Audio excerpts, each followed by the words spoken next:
Alors, bon dimanche matin, chers frères et sœurs. C'est vraiment une grande joie d'être ici ce matin. Je le dis particulièrement parce que ce matin, on a une très belle matinée, comme c'est toujours le cas à chaque dimanche, mais spécialement, on va avoir les deux sacrements aujourd'hui. Merci, ma sœur. C'est bien gentil. Bon. Aujourd'hui, pour l'occasion, puisqu'il va y avoir 4 baptêmes, eh bien, j'ai une prédication intitulée « Le baptême et l'Évangile, pourquoi je baptise les enfants ».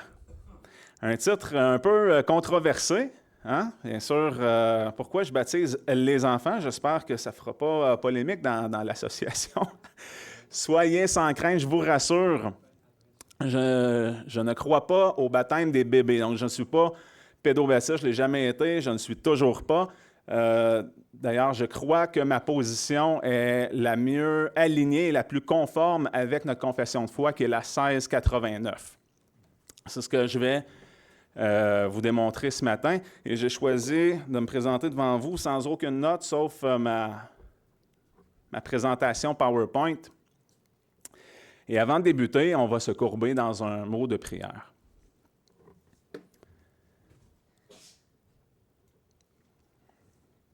Très cher Père, quelle joie, quelle grâce d'être ici présent, en ta présence, mon Dieu, ce matin, pour te louer. Seigneur, c'est toi qui bâtis ton Église, c'est toi qui ajoutes des membres comme des pierres vivantes à cet édifice spirituel que tu construis depuis des millénaires. Alors, on t'est reconnaissant, Seigneur, de ce que ce matin, tu puisses ajouter 4 nouveaux membres à cette Église locale. On t'est reconnaissant, mon Dieu. Et puisses-tu nous accompagner tout au long de cette matinée, afin que ta parole puisse nous nourrir spirituellement, afin qu'on t'adore en esprit et en vérité, comme tu le mérites, mon Dieu. Que la gloire te revienne à toi seul, mon Dieu, on t'adore. Amen. Alors, le baptême et l'Évangile, pourquoi je baptise les enfants? On va débuter avec notre confession de foi. Le chapitre 29 de la confession de foi 1689, il y a 4 points. Le premier point va comme suit. Le baptême est une ordonnance du Nouveau Testament. Comme je vous avais déjà expliqué dans des prédications passées, le mot ordonnance, à cette époque, pouvait être utilisé de manière interchangeable avec le terme sacrement.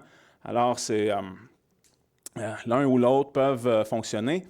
Le baptême est une ordonnance du Nouveau Testament instituée par Jésus-Christ afin d'être pour le baptisé un signe de communion avec Christ dans sa mort et sa résurrection, de son insertion en lui, de la rémission des péchés et de son offrande de lui-même à Dieu par Jésus-Christ pour vivre et marcher en nouveauté de vie.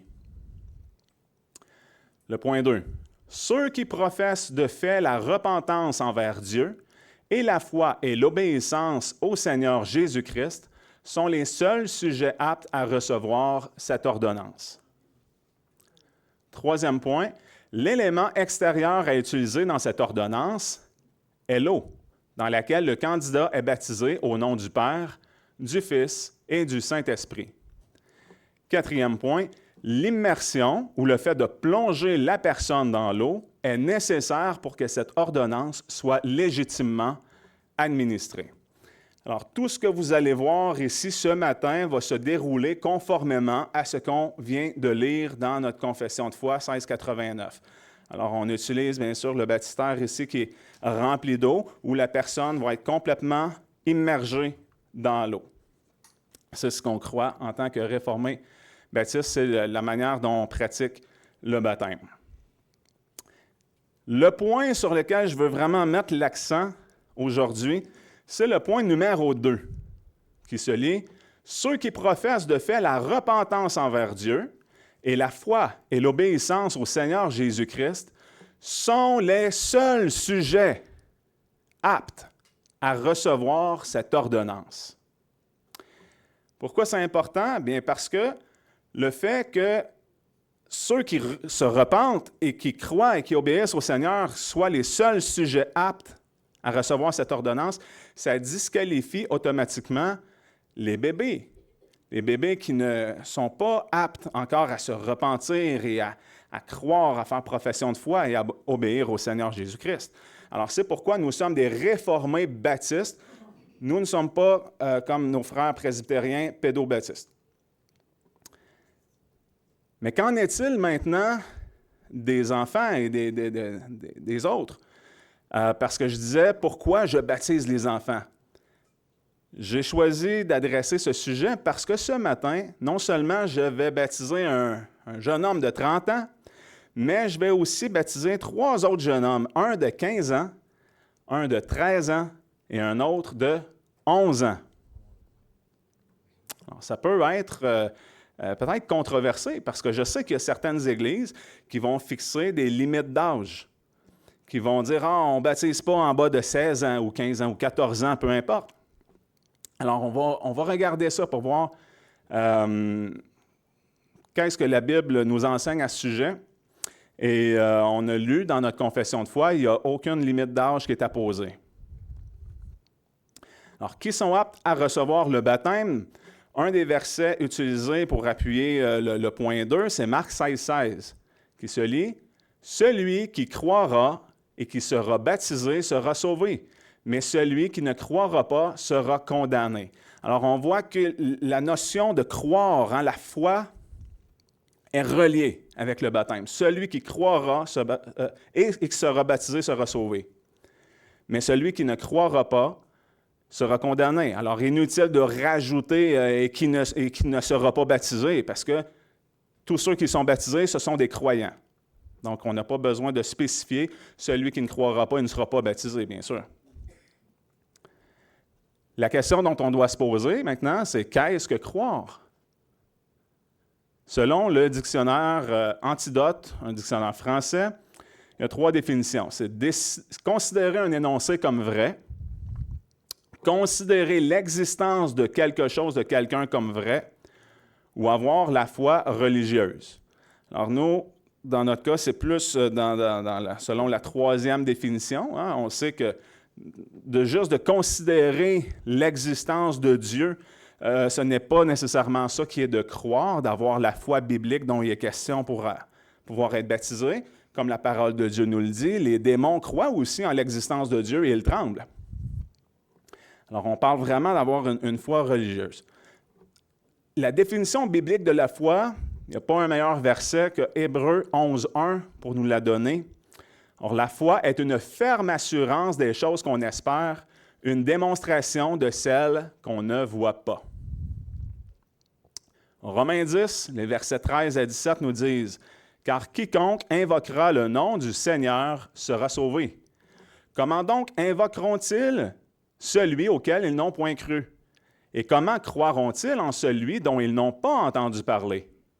Et comment en entendront-ils parler s'il n'y a pas quelqu'un qui prêche? Et comment prêchera-t-on si l'on n'est pas envoyé? Selon qu'il est écrit, qu'ils sont beaux les pieds de ceux qui annoncent la paix, de ceux qui annoncent de bonnes choses.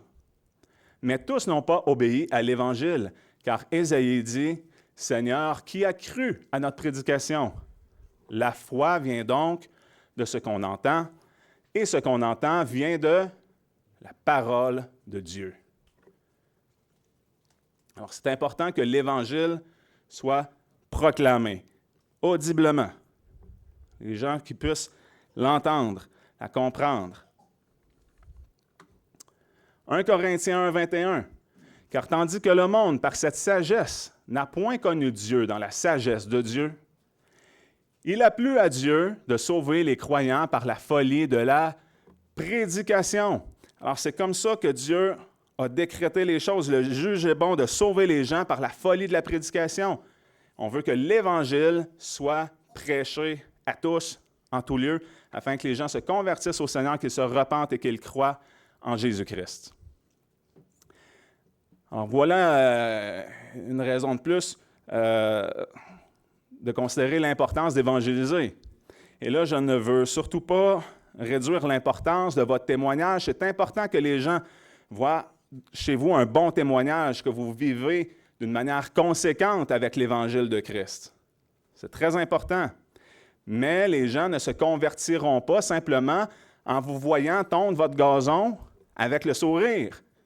Ce n'est pas parce que vos voisins vous trouvent gentil qu'ils vont se convertir. Ils doivent être exposés à l'Évangile. Elle est là, la puissance. La parole de Dieu est puissante. C'est par l'Esprit Saint que Dieu travaille en utilisant la parole. Matthieu 13, versets 18 à 23, avec la parabole du semeur. Donc, vous entendez la parabole du semeur, hein, la parole de Dieu qui est comparée à une semence, à des graines qu'on sème dans la terre. Jésus qui donne les explications. Lorsqu'un homme écoute la parole du royaume et qu'il ne la comprend point, le malin vient et il ravit ce qui est semé dans le cœur. C'est celui qui a reçu la semence le long du chemin. Et celui qui a reçu la semence dans des endroits pierreux, c'est celui qui entend la parole et qui la reçoit aussitôt avec joie. Mais il n'a point de racine en lui-même. Il ne dure qu'un moment. Et lorsque l'affliction ou la persécution survient à cause de la parole, il se scandalise aussitôt. Et celui qui a reçu la semence parmi les épines, c'est celui qui entend la parole, mais les soucis de ce monde et la séduction des richesses étouffent la parole et elle devient infructueuse. Mais celui qui a reçu la semence dans une bonne terre, c'est celui qui entend la parole et qui la comprend et qui porte du fruit, en sorte qu'un grain en produit 100, un autre 60 et un autre 30. Alors, il faut entendre la parole, la comprendre, on la croit et on porte du fruit avec persévérance parce que c'est l'œuvre de Dieu. C'est Dieu qui fait croître. Marc 4,20 et Luc 8,15, ce sont deux passages de la même histoire, la même parabole. Marc 4,20, ceux qui ont reçu la semence dans une bonne terre sont ceux qui écoutent la parole, qui la reçoivent. Et dans Luc 8,15, ce sont ceux qui ayant entendu la parole avec un cœur honnête et bon. C'est ça la bonne terre. C'est ceux qui la retiennent. Marc 16, comme on a lu, celui qui croira et qui sera baptisé sera sauvé. Mais celui qui ne croira pas sera condamné. Donc, pour croire, il faut entendre la parole, la comprendre, la recevoir, la retenir. Ce sont tous des synonymes. Un passage intéressant qu'on va regarder ce matin, qui est un autre passage cité pour appuyer le deuxième point de notre confession de foi, se retrouve dans Actes, chapitre 8, versets 26 à 40. C'est l'histoire de Philippe et de l'eunuque éthiopien. On va lire. Or, un ange du Seigneur parla à Philippe et lui dit, « Lève-toi et va vers le midi sur le chemin désert qui descend de Jérusalem à Gaza. » S'étant levé, il partit. Or, voici un Éthiopien, eunuque, grand ministre de Candace, reine d'Éthiopie, surintendant de tous ses trésors, venu à Jérusalem pour adorer. S'en retournait et, assis sur son chariot, lisait le prophète Ésaïe, livre de l'Ancien Testament. Alors l'Esprit dit à Philippe, « Approche-toi et rejoins ce chariot. » Et Philippe, étant accouru, entendit qu'il lisait le prophète Ésaïe. Et il lui dit, « Comprends-tu bien ce que tu lis? » Alors on voit ici, Philippe s'intéresse automatiquement à savoir si ce qu'il lit, il le comprend. On voit ici la notion de compréhension et de croire qui revient. L'eunuque éthiopien, il lui répondit, « Comment le pourrais-je si quelqu'un ne me guide? » Alors, c'est une bonne chose qu'on ne doit pas juste se fier à nous-mêmes de lire la parole de Dieu et croire qu'on va être capable de tout interpréter, tout par nous autres mêmes. Dieu il a équipé l'Église, hein, bien sûr, il a donné des pasteurs, des docteurs à l'Église pour l'édification commune, pour que l'Évangile puisse être prêché et expliqué. Alors, on a besoin des autres, on a besoin de se faire enseigner. Et il pria Philippe de monter et de s'asseoir auprès de lui. Or, le passage de l'Écriture qu'il lisait était celui-ci. Il a été mené à la tuerie comme une brebis et comme un agneau, muet devant celui qui le tond. Il n'a pas ouvert la bouche. Sa condamnation a été levée dans son abaissement. Mais qui pourra compter sa durée? Car sa vie a été retranchée de la terre. Le passage dont il est question ici se retrouve dans Ésaïe au chapitre 53, les versets 7 et 8. Et l'eunuque, prenant la parole, dit à Philippe, « Je te prie, de qui le prophète dit-il cela? Est-ce de lui-même ou de quelque autre? » Philippe, prenant la parole et commençant par cet endroit de l'Écriture, donc dans Ésaïe 53, lui annonça l'Évangile de Jésus.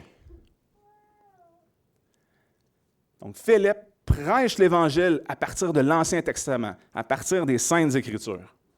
Il lui prêche vraiment la bonne nouvelle de Jésus-Christ. Et comme ils continuaient leur chemin, ils rencontrèrent de l'eau. Et l'eunuque dit, « Voici de l'eau. Qu'est-ce qui m'empêche d'être baptisé? » Fait intéressant que je veux que vous remarquiez. C'est dit nulle part entre le moment où Philippe dit qu'il prêche l'Évangile de Jésus et le moment où l'eunuque voit de l'eau et qu'il demande à Philippe « Qu'est-ce qui m'empêche d'être baptisé? » C'est dit nulle part que Philippe lui a expliqué les rudiments du baptême. Donc, on doit en conclure que le baptême est contenu dans l'Évangile que Philippe a prêché. Le baptême fait partie de ça. Lorsque l'Évangile est prêché, on le voit par les apôtres dans le livre des Actes, ils disent que chacun de vous, justement, se repente, qu'il croit au Seigneur Jésus et qu'il soit baptisé. Il prêchait le baptême. Et Philippe lui dit, « Si tu crois de tout ton cœur, cela t'est permis. » Le « si » ici nous démontre une condition. Alors, le baptême est conditionnel. Mais si vous remarquez, il n'allonge pas une liste exhaustive de conditions. Il lui dit, « Si tu crois de tout ton cœur, cela t'est permis. » Et l'eunuque répondant dit, « Je crois que Jésus-Christ est le Fils de Dieu. » Cette simple réponse de l'eunuque ici était une confirmation qu'il croyait à l'Évangile de Jésus que Philippe venait de lui prêcher. Donc, si tu crois de tout ton cœur, si tu crois quoi? L'Évangile de Jésus que je t'ai annoncé, cela t'est permis. Et c'est ce que l'eunuque confirme en disant, « Je crois que Jésus-Christ est le Fils de Dieu. » Et il commanda qu'on arrêtât le chariot. Et ils descendirent tous deux dans l'eau, Philippe et l'eunuque, et Philippe le baptisa. On voit ici ce qui est, selon moi, une preuve d'un baptême par immersion. Si on ne faisait qu'un baptême par aspersion, on aurait besoin à peine d'une gourde d'eau. On n'a même pas besoin de descendre du chariot. On envoie quelques gouttes d'eau comme ça qu'on envoie sur le front, ça serait réglé. Mais ici, ils prennent le temps d'arrêter le chariot. Et il le fait en voyant qu'il y a de l'eau. Donc, une quantité suffisante d'eau pour qu'ils descendent tous les deux dans l'eau. Si ce n'est pas un baptême par immersion, pourquoi est-ce que Philippe devrait lui aussi aller dans l'eau avec l'eunuque? Il pourrait tout simplement rester sur le bord, se pencher, ramasser de l'eau avec ses mains, laisser tomber l'eau sur le front du baptisé. Mais ce n'est pas comme ça qu'il procède. Il procède en allant tous les deux dans l'eau. Mais quand ils furent ressortis de l'eau, l'Esprit du Seigneur enleva Philippe, et l'eunuque ne le vit plus, car il continua son chemin plein de joie. Et Philippe se trouva dans Azote, et il évangélisait par toutes les villes où il passait, jusqu'à ce qu'il vînt à Césarée. Si on fait une récapitulation de l'histoire qu'on vient de lire, l'eunuque éthiopien fait la lecture d'Ésaïe. L'Esprit commande à Philippe de l'approcher. L'eunuque demande à Philippe de lui enseigner. Philippe lui prêche l'Évangile de Jésus-Christ. L'eunuque demande qu'est-ce qui l'empêche d'être baptisé. Et Philippe exige une confession de foi sincère, si tu crois de tout ton cœur. L'eunuque répond, « Je crois que Jésus-Christ est le Fils de Dieu. » Puis Philippe baptise l'eunuque immédiatement dans l'eau, baptême par immersion. Alors, lorsque Philippe prêche l'Évangile de Jésus-Christ, eh bien, comme vous allez voir avec les 4 baptisés, je me suis aussi assuré à ce qu'ils croyaient et comprenaient véritablement bien l'Évangile. Je résume ça avec 5 points importants qui doivent composer l'Évangile de Jésus-Christ. Alors, le premier point, c'est de croire que Jésus-Christ a vécu une vie parfaite sans péché. Alors, Jésus est sans péché. Le deuxième point, Jésus est mort à la croix en sacrifice en portant nos péchés. Il a satisfait la justice de Dieu, il a apaisé la colère de Dieu, il a pris la coupe de la colère qui était pour nous et il l'a pris sur lui, à notre place. Et bien sûr, ça nous mène au troisième point, la doctrine de l'imputation. Il y a eu un transfert de dossier. C'est que la vie parfaite que Jésus-Christ a vécue, tous ses mérites, il nous les a appliqués. Et notre condition, tous nos péchés, Jésus-Christ les a pris sur lui. Alors, il y a eu un transfert, de sorte à ce qu'on puisse être reconnu juste de la justice de Christ en étant en lui. Et à quoi bon un sacrifice à la croix si ce sacrifice n'était pas parfait? Aucun homme avec des péchés pourrait satisfaire la justice de Dieu, puisque nous avons offensé un Dieu qui est 3 fois saint, qui est infiniment grand, infiniment glorieux. Donc, nos péchés sont infiniment graves, parce que lorsqu'on pêche, c'est contre Dieu. Alors, on avait besoin d'un sacrifice parfait, d'une valeur infinie. Le sang devait couler à la croix. Sans effusion de sang, il n'y a pas de pardon pour les péchés. Et le quatrième point, ce Jésus qui est mort à la croix en portant nos péchés, qui a pris la colère de Dieu sur lui, eh bien, il a vaincu la mort. Le 3e jour, il est ressuscité des morts, accomplissant ainsi les Saintes Écritures, toutes les prophéties qui le concernaient. Et par sa résurrection, il nous a ainsi prouvé qu'il était véritablement sans péché. Parce que le salaire du péché, c'est la mort. Il n'a pas pu être retenu par la mort. Il a vaincu la mort. Il est revenu à la vie. Et comme l'apôtre Paul nous dit, si Jésus-Christ n'est point ressuscité, notre prédication est vaine. Et votre foi aussi est vaine. Mais gloire soit rendue à Dieu parce que Jésus est vivant.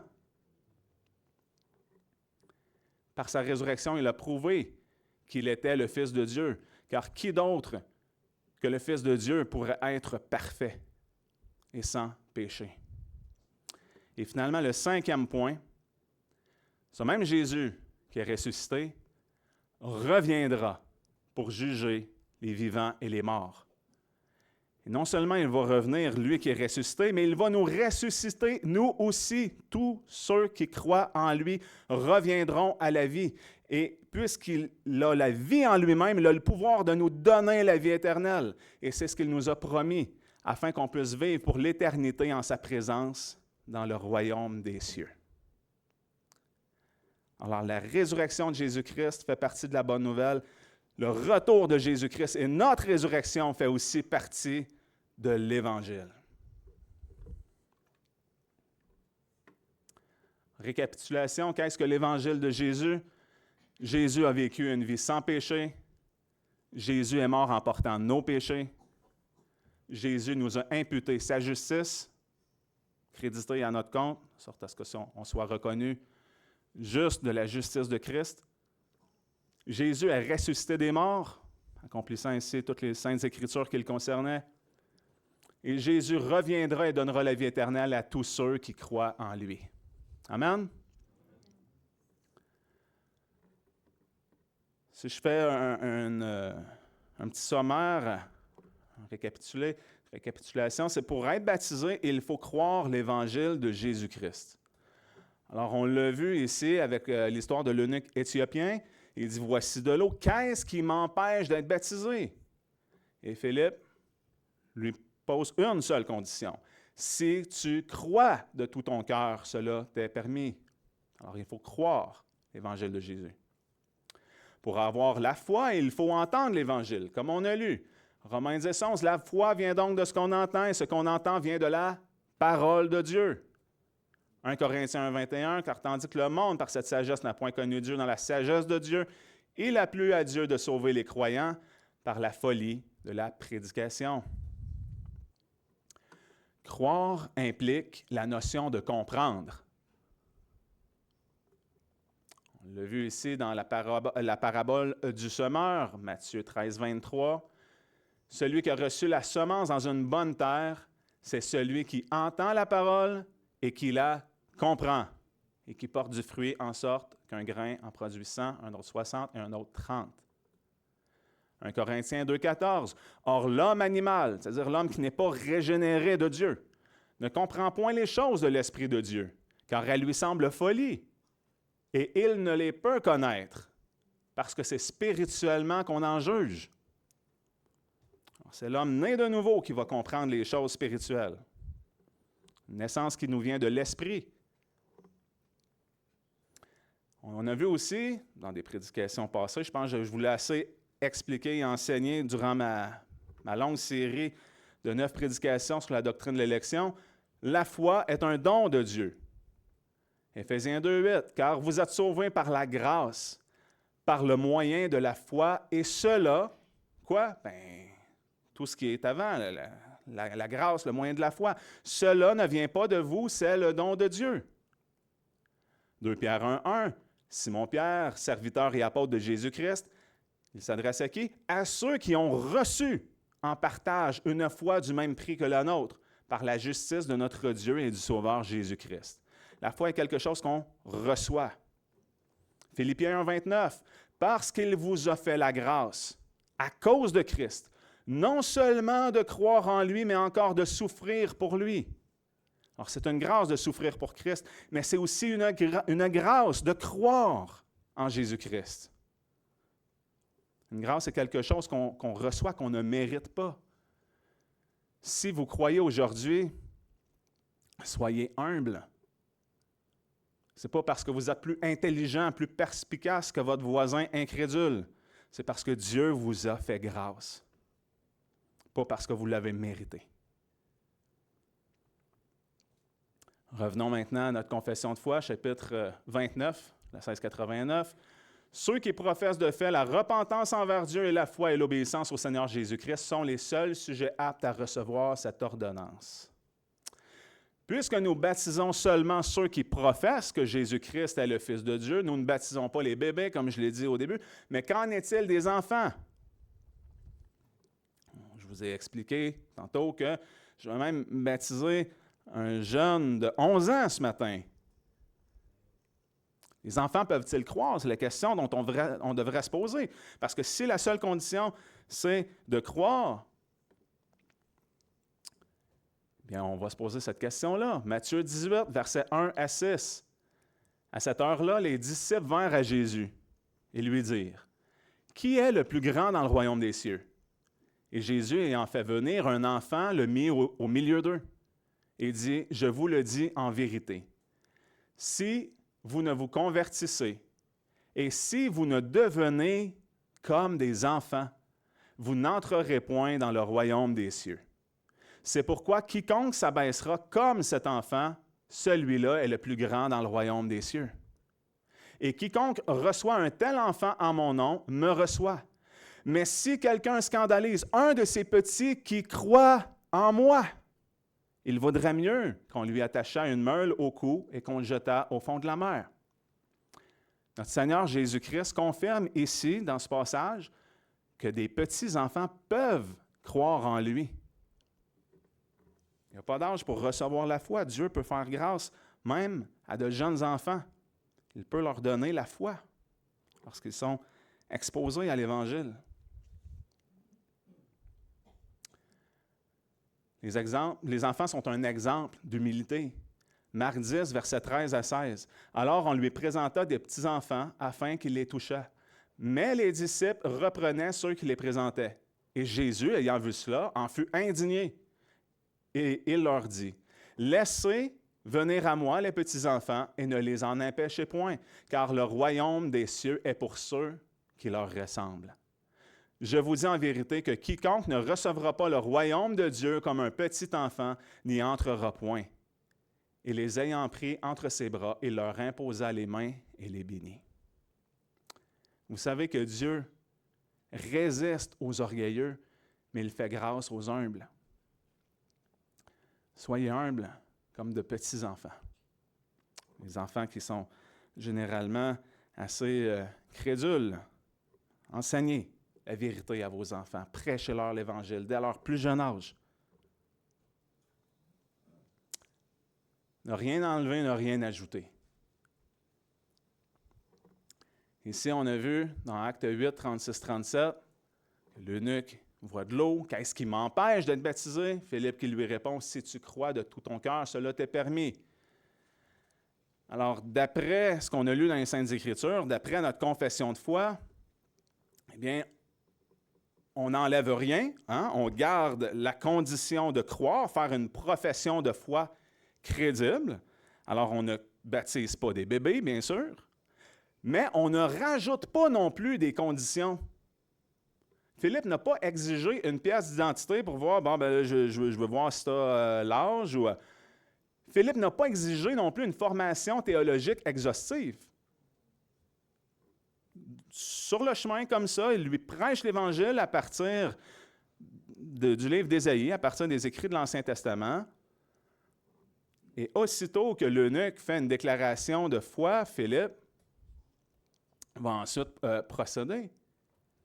Philippe n'a pas attendu de voir les bons fruits. Il ne dira pas, « ben là, tu me demandes de te faire baptiser, tu vas devoir faire tes preuves pendant 1 an et demi, je vais t'évaluer pour voir si tu marches vraiment avec le Seigneur, puis après ça, je jugerai si tu as le droit aux eaux du baptême ou pas. » Ce n'est pas comme ça que ça se produit. Quelle fut la réponse suite à la confession de foi de l'eunuque?